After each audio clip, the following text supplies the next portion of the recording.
네, 시장의 흐름을 꿰뚫는 핵심, 바로 왜라는 질문입니다. 종목에는 이유 없는 상승도 하락도 없습니다. 냉철한 분석과 집요한 질문으로 시장의 본질을 파헤칩니다. 숫자 너머의 진짜 흐름을 지금부터 짚어보겠습니다. 자, 궁금한 종목 Y 오늘 함께할 분들 소개하도록 하겠습니다. 자, 기업공시연구소 변영인 대표, MBN골드 성화준 매니저 함께하도록 하겠습니다. 어서 오십시오. 네, 반갑습니다. 네, 반갑습니다. 자, 저희는 이제 왜라는 질문을 시작으로 이제 종목 하나하나를 확인해 보면서 시장도 함께 확인해 볼 텐데요. 자, 그 첫 번째 궁금한 종목 지금 바로 열어보도록 하겠습니다. 자, 반도체 대장주 한미반도체 10% 급락. 왜? 자, AI 반도체 시대에서 SK하이닉스 못지않게 영광의 시기를 보냈던 게 바로 이 한미 반도체입니다. 한미 반도체가 오늘 10% 넘게 급락한 모습을 보여줬는데요. 이 상호관세 불확실성 그리고 공매도 재개 등의 오늘 다양한 이슈들이 좀 있었습니다. 하지만 주된 이유는요. 1분기 실적 컨센서스 하회와 한미반도체 주력 상품의 이 독자적인 위치를 부여한 TC 본더의 경쟁사가 바로 등장한 것입니다. 자, 이 두 가지 이유 때문에 오늘 한미반도체가 좀 상승했다, 오히려 하락했다라는 이야기가 지금 나오고 있는데요. 자, 현재 주가는 68,200원에 오늘 종가를 형성했습니다. 자, 이 가격으로 본다면 예전에 HBM이 이끌었던 AI 반도체 부흥기의 시초, 거의 상승하기 전에 주가와 비슷한 수치로 내려간 모습인데요. 한미반도체에 대한 이야기 지금부터 나눠보도록 하겠습니다. 자, 먼저 변영희 대표님. 네. 한미반도체 일단 주된 이유가 1분기 실적 예상치 하회라는 말이 나오고 있습니다. 근데 전분기보다는 돈을 잘 벌었습니다. 왜 하회됐을까요?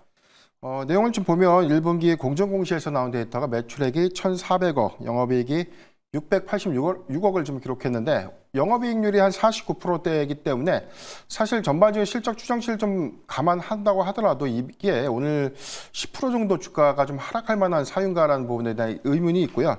일단 뭐 지난 1분기 대비해서 매출액이 773억 그리고 영업이익 287억 대비해서 큰 폭의 좀 상승 흐름들 좀 이어갔고, 그리고 지난 4분기 대비해서도 매출과 영업이익이 수치상으로 소폭 좀 감소했는데 증권사의 이 추정 실적에 관련된 눈높이가 굉장히 좀 높아졌던 부분들, 이 부분이 평균 컨센서스 대비해서는 좀 하회했던, 그래서 증권사 평균 컨센이 매출액이 1,696억 그리고 영업이익이 824억을 좀 제시했기 때문에 해당된 갭 차이가 오늘 어떤 조정의 좀 빌미가 좀 되지 않았나라고 볼 수가 있겠고요. 아직 1분기 실적에 대한 세부 데이터가 좀 나온 것은 아니기 때문에 추정할 수 있는 내용들은 4분기와 좀 유사한 TC본더 장비의 일부 고객 사양 관련된 매출 장비가 4분기 그리고 이번 1분기에도 좀 반영되지 못했던 부분, 장비의 이연 효과가 실적의 일부 정체 요인으로 좀 작용하지 않았나라고 좀 판단을 해볼 수 있겠고요. 하나비전에 관련된 SK하이닉스의 이원화 정책 관련된 노이즈가 계속해서 좀 재차 부각되고는 있지만 대체적으로 TC본드에 대한 장비 수주가 올해 이제 3월기쯤에서 한 2건이 좀 발생됐던 것들은 뭐 1분기 실적에 영향을 좀 줄 수는 없다는 판단을 좀 감안해 본다면 이번 실적은 뭐 상당한 어떤 어닝미스라고 좀 표현하기보다는 일부 TC본더 장비의 매출이 이연된 효과로 좀 작용하지 않았나 좀 판단해 보겠습니다. 그러면은 2분기 때는 오히려 우리가 좀 기대를 해봐도 되지 않을까 이렇게 생각이 듭니다.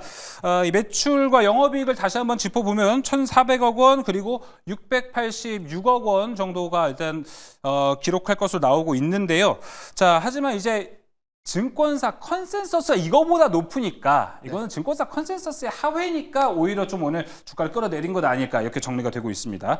자, 그럼 한미반도체가 또 하락한 이유 한 가지 더 있습니다. 바로 이 HBM 공급을 독점적으로 했었던 TC본더에 바로 이제 경쟁사가 등장을 했다라는 것인데 이게 근데 위협될 정도인가라고 좀 생각이 듭니다. 성화준 매니저님은 어떻게 보십니까?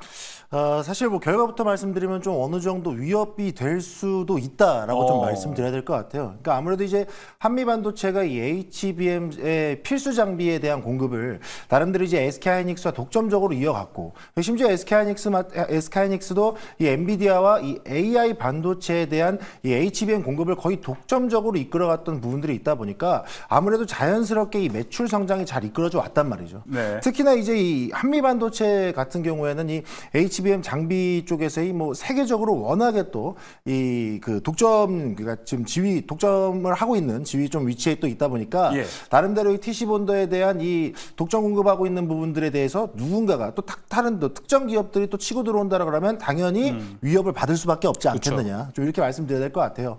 뭐 앞서 말씀해 주셨지만 지금 뭐 하나비전, 뭐 하나세미텍에서 TC 본더 관련된 장비를 이전에 개발했던 거를 툭 꺼내놓더니 우리도 TC 본더 관련된 기술 갖고 있는데 이거 한번 써볼래? 라면서 테스트를 또 준비 중이죠. 그러다 보니까 한미반도체 입장에서는 우리가 독점이었는데 이 자리에 너네가 들어온다? 근데 심지어 기술력분 보니까 이 기술도 무시할 만한 기술력이 아닌 거예요. 네. 그러다 보니까 아무래도 뭐 이 부분에 의해서 뭐 소송도 진행되는 부분들도 있기는 하지만 뭐 그거는 결과를 봐야 알겠고. 그래서 어쨌든 지금 시장 입장에서는 SK 하이닉스가 좀 미소를 띌 수 있는 상황이죠. 아무래도 좀 독점적인 부분이었는데 가격 경쟁력 측면에서도 충분히 이 한미 반도체와 또는 이 한화 그룹주들을 놓고 또 이렇게 잴 수 있는 상황이고 심지어 또 최근에 들리는 말로는 SK 하이닉스가 또 우리나라 기업 말고도 뭐 싱가포르 장비 업체에 대한 테스트도 진행하고 있다라 그러니까 당연히 한미 반도체는 이 SK 하이닉스 손을 꼭 붙잡고 가던 이 장비 사업에 있어서 당연히 좀 어느 정도 울상을 질 수밖에 없는 상황이다. 그래서 지금 뭐 시장이 뭐 공매도에 대한 부분들도 영향도 있고 하겠지만 네. 어느 정도 이런 독점적이었던 TC 본더 장비에 대한 영향도 충분히 주가 하락에 영향을 주었을 수도 있다. 좀 이렇게 정리를 해야 될 것 같습니다.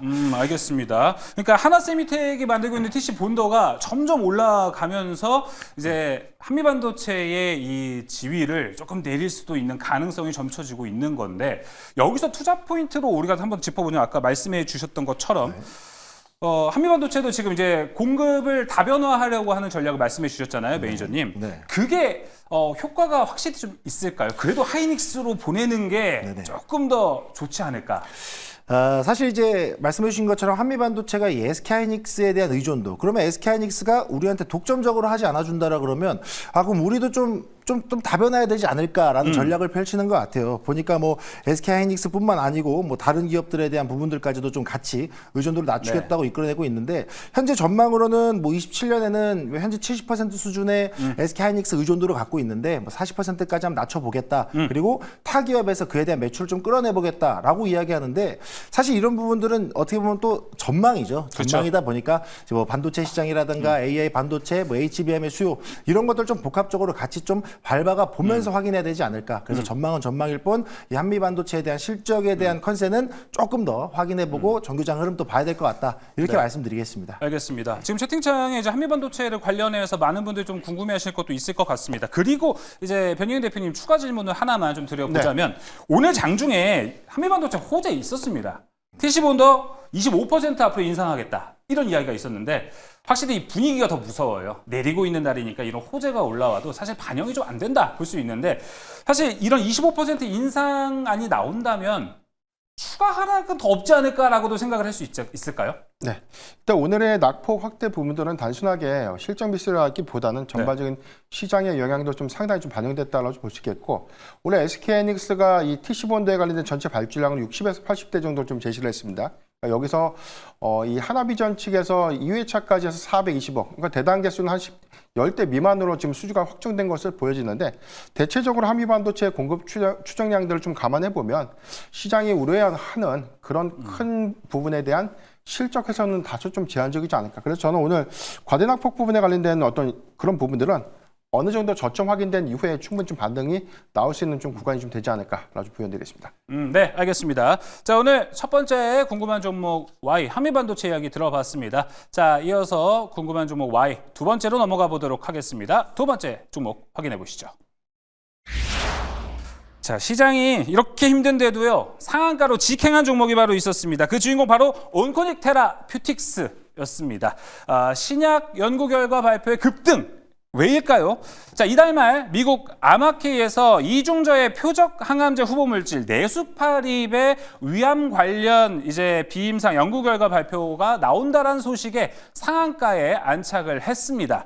자, 여기서 한번 이제 더 보자면요. 네수파립이 과연 뭐냐? 많은 분들 궁금해하실 것 같습니다. 이 파프와 탄키라제를 동시에 억제하는 물질이다라고 보시면 될 것 같습니다.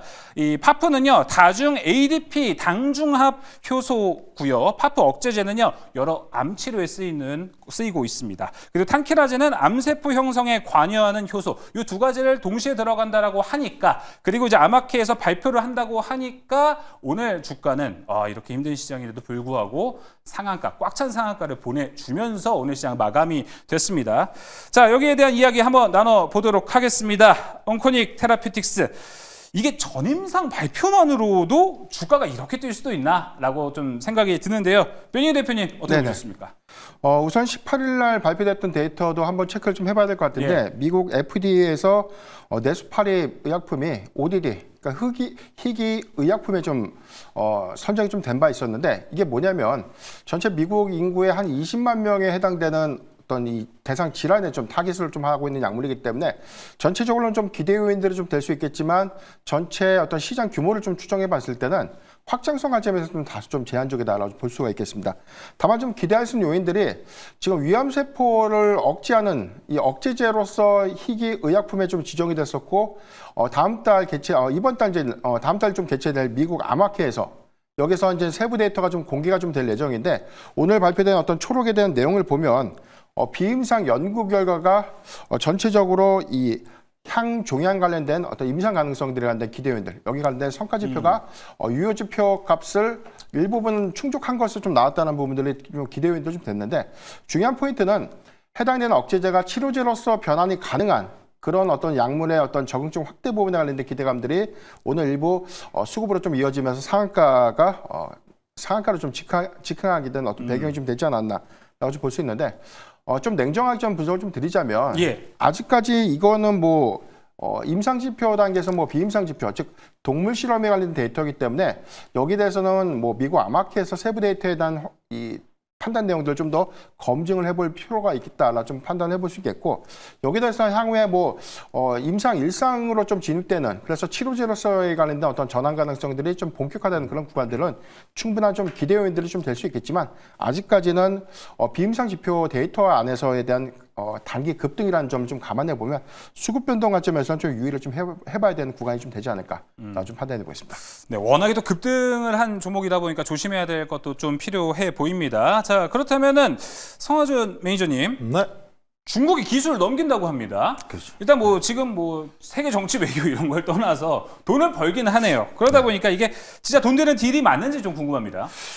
사실 뭐 또 결론부터 말씀드리면 일단은 돈은 되고 있죠. 실질적으로 좀 돈은 되고 있고 애초에 이 온코테라피틱스라는 종목 자체가 이 상장 전부터 기술 투매 상장으로 이제 상장이 된 기업이잖아요. 아무래도 이전에 뭐 자큐보정 개발을 통해 갖고 뭐 이로 인해서 우리가 또 뭐 기술 투매 상장에 대해서 최초로 뭐 제약바이오 기업들 중에서 최초로 또 상장이 된 기업인데 사실 이제 상장이 되기 전부터 이슈로 갖고 왔던 신규 약품에 대한 부분들을 그냥 온전히 그 성과를 잘 이뤄내고 있다라고 좀 생각이 들어요. 물론 뭐 제약바이오 종목들의 특성상 뭐 현금 유동성을 좀 확보하기 좀 어려운 부분들이 있는데 차라리 이런 부분들이 제품화되고 품목화가 돼서 판매되기 이전에 기술 이전을 통해서 조금 더 매출을 또 만들어낼 수 있다라는 부분들, 그 매출 성장 기대감이 지속되는 부분들은 그것만큼만 놓고 봤을 때 좀 긍정적으로 보인다라고 좀 말씀드리겠고요. 네. 뭐 그 외에도 뭐 기술적으로 뭐 글로벌 시장 진출을 좀 중국뿐만 아니고 뭐 미국이라든가 동남아, 브라질 또 추가적으로 또 많은 글로벌 시장 진출이 예정돼 있는 만큼 뭐 시장에 대한 기대감, 매출 기대감은 계속 나올 수밖에 없다.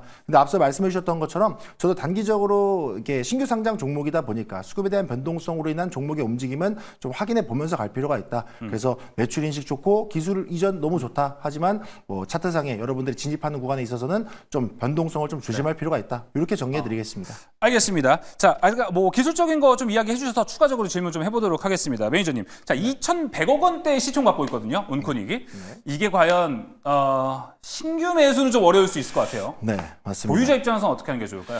사실 개인적으로는 저의 이제 성향만 말씀드리자면 저는 웬만해서 신규 상장 종목에 대해서는 그렇게 크게 관심 갖는 편 아니에요. 네. 왜냐하면 워낙에 또 변동성도 크기도 하고 뭐 시장이 지지부진할 때는 특별한 이유도 없이 이 Y를 물어봤는데도 대답도 안 하고 주가 급등하는 들어가는 경우도 좀 있다 보니까 이 신규 상장주의 수급의 변동성 고려해봤을 때 약간의 좀 신규 진입하기에는 좀 제한이 될 수 있다. 하지만 보유자의 입장이라고 한다면 어쨌든 내가 인지하고 있던 재료가 터져서 주가가 시세를 분출했다. 그럼 저는 개인적으로 이 차익 실현을 좀 해가도 좋지 않겠느냐. 왜냐하면 또 앞서 정리해 주셨던 것처럼 시장이 또 많이 좀 지지부진하다 보니까 사실 낙폭과대주 잡을 거 많거든요. 네. 그러면 재료 터진 종목들 계속 들고 갈 바에는 낙폭과대주 쪽으로 좀 수급을 좀 이동시켜서 포트를 좀 바꿔서 대응하는 게 좋지 않을까 예. 이렇게 생각합니다. 알겠습니다. 이거 외에도 지금 낙폭과대 종목 사실 오늘 더 많아졌습니다. 그쪽으로 더 관심을 돌려보는 것도 좋은 전략이 될 것 같습니다. 자, 두 번째 종목은 여기서 마무리하고요. 궁금한 종목 Y 세 번째로 넘어갑니다. 자, 세 번째 종목은요. 에코프로. 공매도 재개 첫날이었죠, 오늘. 왜 급락을 했을까요?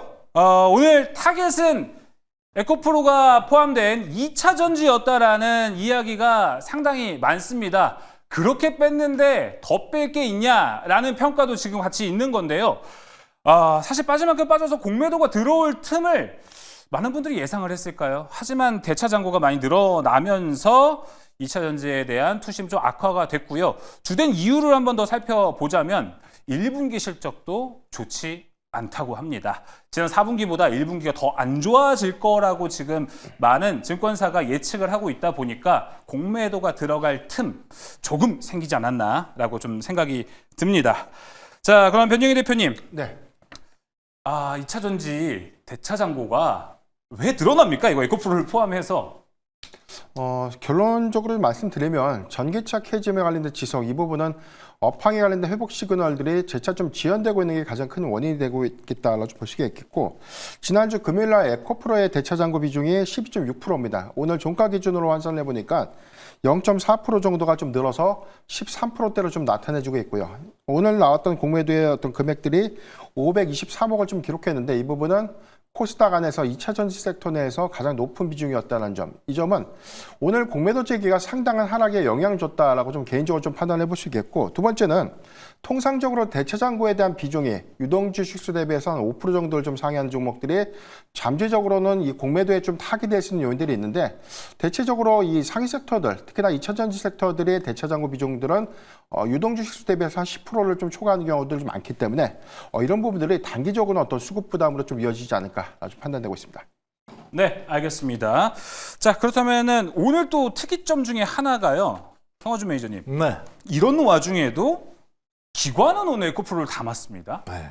이게 지금 어떤 의미가 있을까요? 사실 외국인이 산다고 우리가 뭐 볼 수는 없는데 그렇죠. 기관 매수가 요새 조금 도움이 될 때가 가끔 있었어요. 그러다 보니까 이거 그나마 좀 우리가 긍정적으로 볼 만한 건지가 궁금합니다.